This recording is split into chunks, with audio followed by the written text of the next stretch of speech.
is your girl Natalie, the one true diamond, coming at you with my Tuesday morning vlog. Like, is it something particular you're coming for? Like, what? No, it's my Tuesday morning vlog, and what I am just want to talk a little bit about. All right, y'all, don't be coming out here. I want to talk a little bit.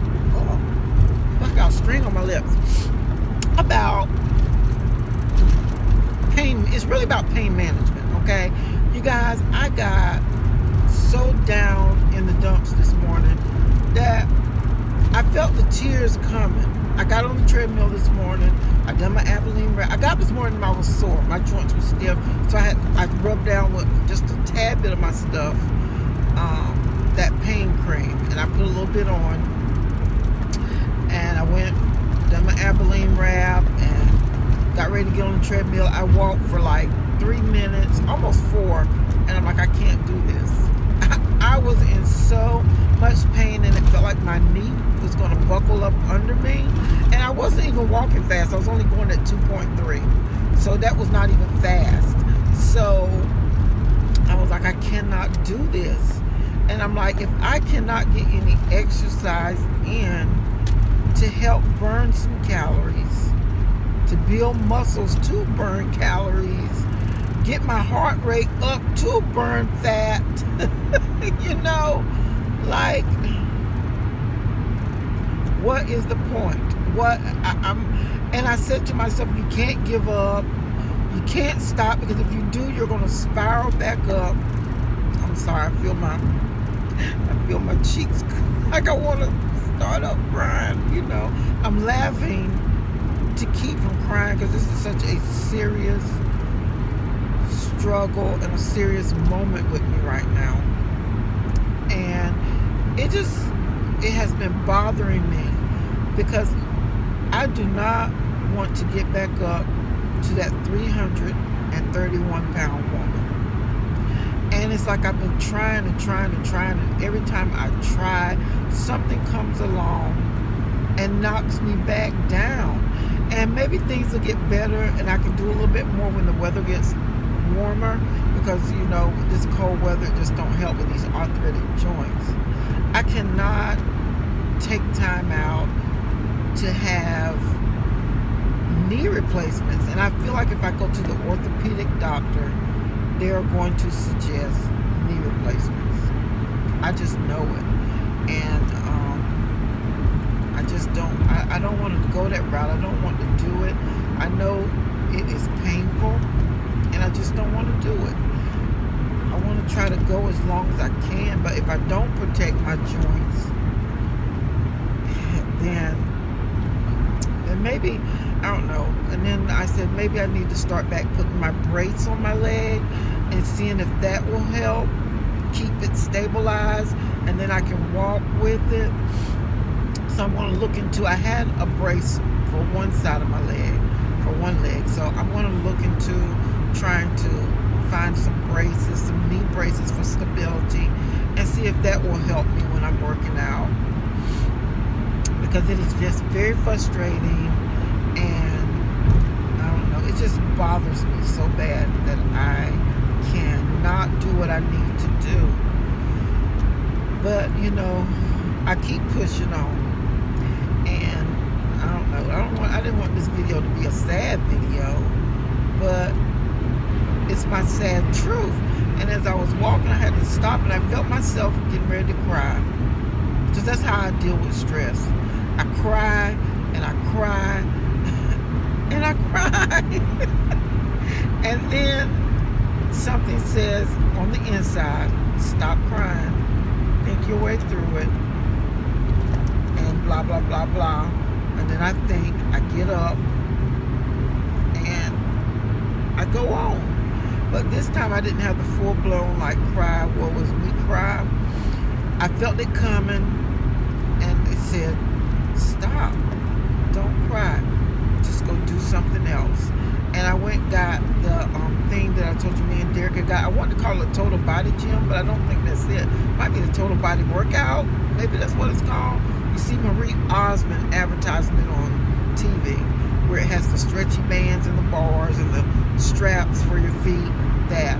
So I started doing that. I worked my upper body. I did some of the lower body, but I had worked past. I got to the 30 minutes, and I'm like, okay, I'm going to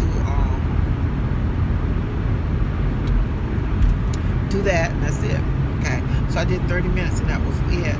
And really, another thing that bothers me is like when I've been going to my doctors, I've been telling them about the pain I've been in all over my body, and I was taking Motrin. They didn't want me to take Motrin. She said because of the gastric bypass that it could cause me to have an ulcer, cause major trouble, and they did not want that. So she told me to try. She said, we tried Tramadol before. I said yes. They didn't do anything. She said, were you doing 1 or 2? I said 1. And then she said, well, let's try 2. So she gave me the medicine. She said, okay, you got to come back in 2 weeks. This is when I'm going through my nail stuff too. So she said, you got to come back in 2 weeks. Let's try them for then. Tell me how you like it. And then I'll prescribe more when you come back. I forgot to ask her that day about prescribing me more of the Tramadol. So when I called in for a prescription, I got a message back from a nurse saying that some doctor who I don't even see said that I would have to come in, that no to the refill. And I'm like, what? I was just in there 2 times this month. Like I went for my regular appointment, and then I had went back 2 weeks later to get my nails scraping. So I done been in that building 2 times. How many more times do you need to see me? You know, is what I'm thinking. So I told her, I said, well, whoever the doctor was, I can't remember the name. They are not my doctor. Dr. Uden is my doctor. That's who I see. And I will get up with her myself. So I just messaged her. I sent her a message, and I explained to her what was said, what's going on. She said she was going to try to figure out what was going on. Come back, blah, blah. Sorry, tried to call you twice, but she did. But I was with a patient, so I couldn't answer the phone. So she sent me another message on what we have called My Chart, where you can communicate with your doctor.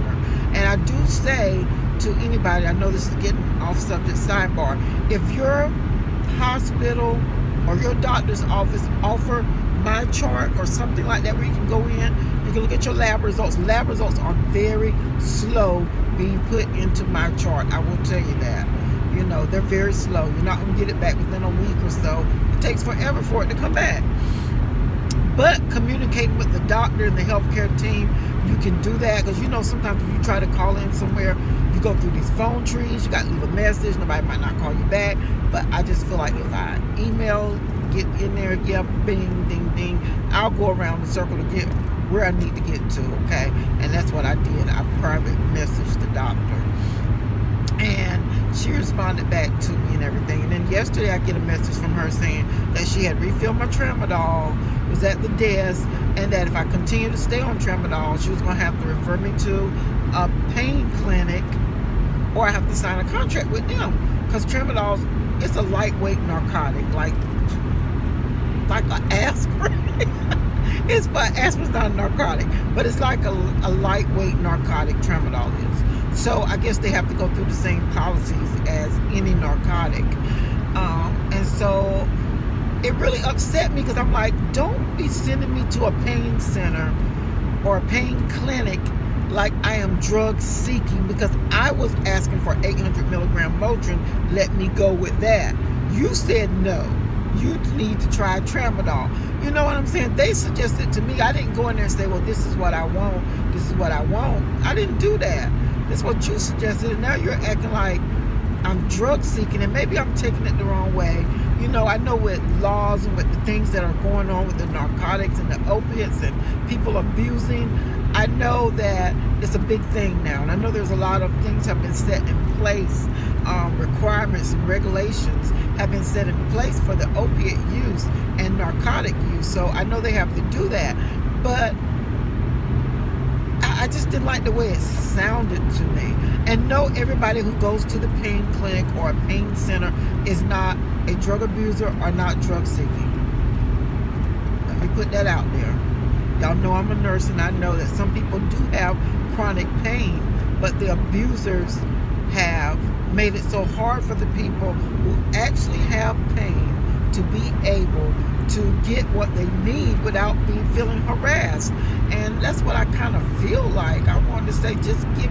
And I told her, I said, if I got to go through coming in for an appointment every month, that's $20 a pop.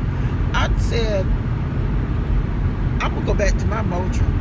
And she was like, I prefer for you not to go back to your Motrin. So then if I go back to Motrin and don't do the Tramadol, she's going to say I'm not listening to her medical advice and probably try to say, okay, wash my hands over. But I just don't want to go through all this hoop jumping. Like right now, I had to get out early so I could go and pick up my prescription so I can take it to the pharmacy before I go to work, because if I don't go before work, I'll never get it, because by the time I get off of work, they're closed. So yeah, so now I gotta go take that, drop it off, get that filled, and pick it up this afternoon when I get off of work, so that I can have my pain medicine. And that's another thing that's frustrating. I'm in pain, and I only take that medicine one time a day. I take it in the mornings with my morning meds so that I can last all day long, and then I don't take it at night. I just kind of suffer at night. That's the only way of putting it.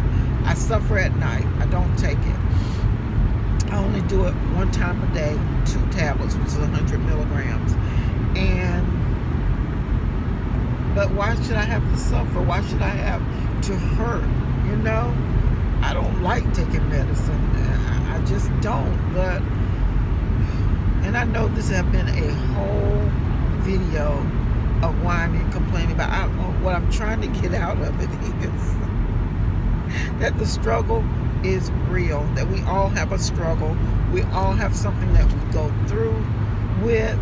We just got to keep pushing our way through it and make up other options. And just like I got to find other avenues, I have got to find a way to get into the water aerobics. I don't know how I'm going to do it. It seems like it's going to mean the only way I can do it is to come and go to an early morning class, which means leaving my house extra early so that I can get into the early morning water aerobic class and do that. That's what it seems like to me. So, and I'll have to take a shower at the gym and put my work clothes on from the gym. But that's what it's going to boil down to. I don't like it, but that's what it's going to boil down to. So yeah, I would rather go in the afternoons and then, rinse off, come home and take my shower. But I don't know. These hours. But you know what? This too shall pass. This too shall pass is what I hear in my spirit as I'm talking and whining. So just tell yourself, when you hit a bump in the road, when something happens that's not pleasant or it does not feel good to you that is happening at that moment, just say, this too shall pass. Nothing lasts for always. Nothing lasts for always. So with that being said, I'm going to get off here for now, and I am going to give God thanks for waking me up this morning. I'm going to give him praise for giving me another chance to get it right. Okay? You guys have a wonderfully, wonderfully, wonderfully blessed day. I'll see you later. Bye now.